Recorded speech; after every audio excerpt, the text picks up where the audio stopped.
Hi guys, today we're going to be doing working with the quadratic formula. So this shouldn't be anything brand new. We will have a couple new aspects to this that you didn't do back in Algebra 1.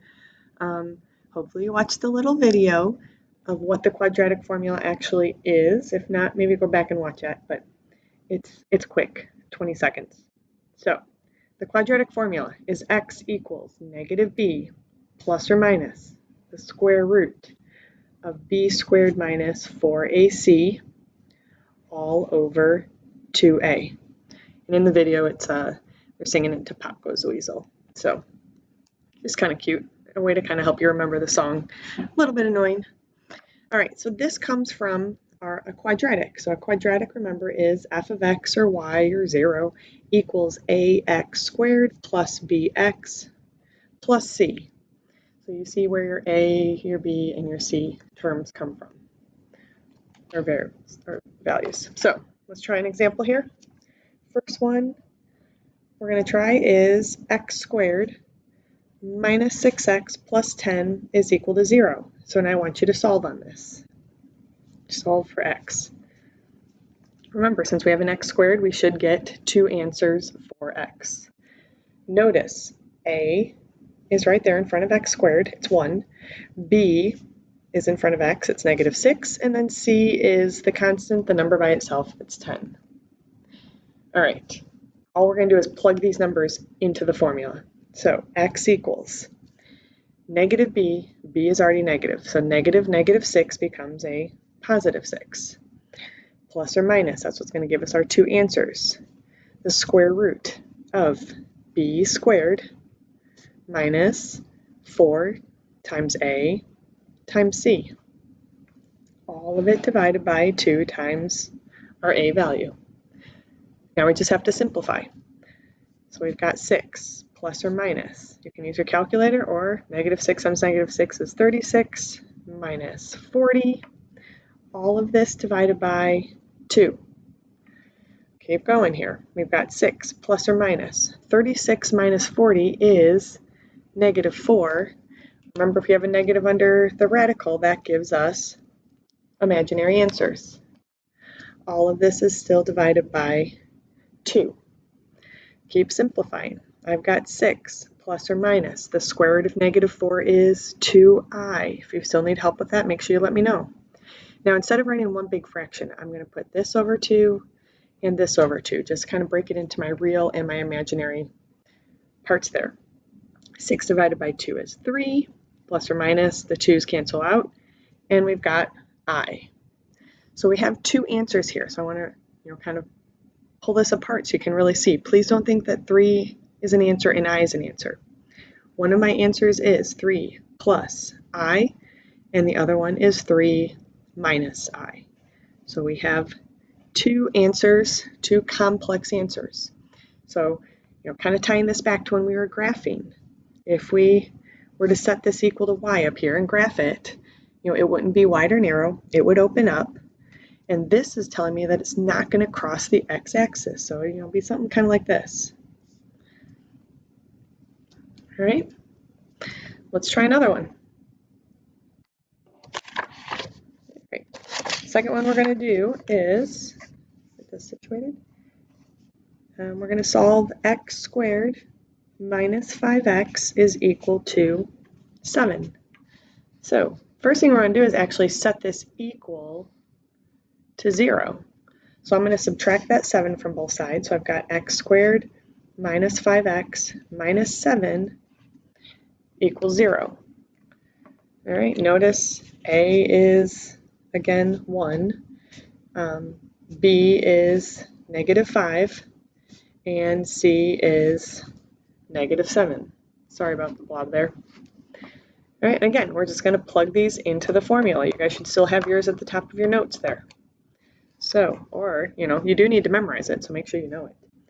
X equals negative b. Again, b is already negative, so negative 5 becomes a positive 5. Plus or minus the square root of b squared minus 4 times a times c, all of it divided by 2 times a. All right, now we just need to simplify. So we've got 5 plus or minus the square root of 25. Now be careful here. This is the negative 4 times 1 times negative 7, so that becomes a plus 28. All of this divided by 2. Continue to simplify. 5 plus or minus 25 plus 28 is 53. I'm going to go ahead and break this up. That's over 2, and this is over 2.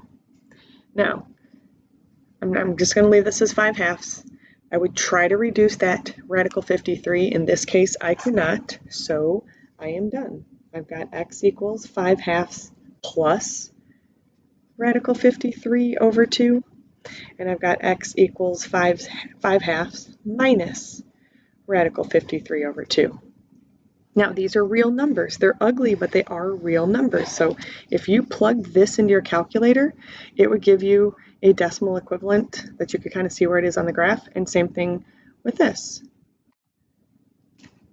All right, I just plugged those in the calculator just so you could kind of see. So this is actually 6.14 approximately, and then this is approximately negative 1.14. So the x-intercepts would be as follows.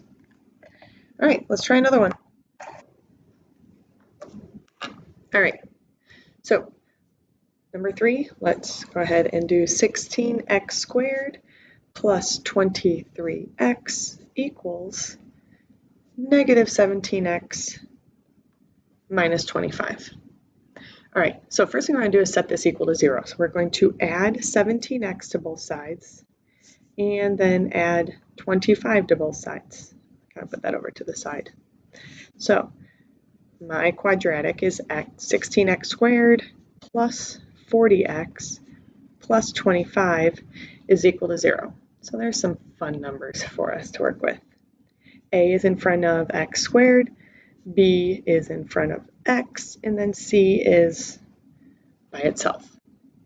All right, so let's just plug these into our quadratic formula. X equals negative b, so I've got negative 40, plus or minus the square root of b squared minus 4 times a times c, all of it over 2 times a. So we just have some bigger numbers to work with here.